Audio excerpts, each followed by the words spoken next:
Welcome to Blizzard Fire. We hope this video helps fire up your solution. You'll begin by preparing the system so the update runs uninterrupted.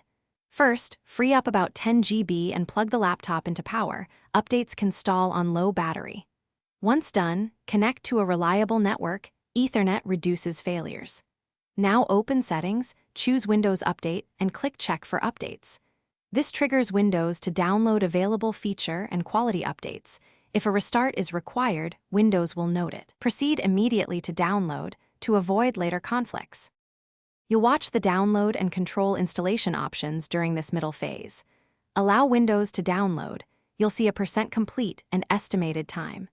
If a feature update is listed as optional, select it only when ready because it's larger and may change system behavior.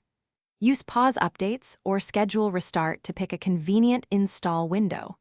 Make sure critical apps are closed and backups are current before installing, because some updates require multiple restarts and can temporarily change settings. Finish by completing restarts and verifying the update applied correctly. After the machine reboots, return to Windows Update and confirm status shows up to date. Check release notes for changed features.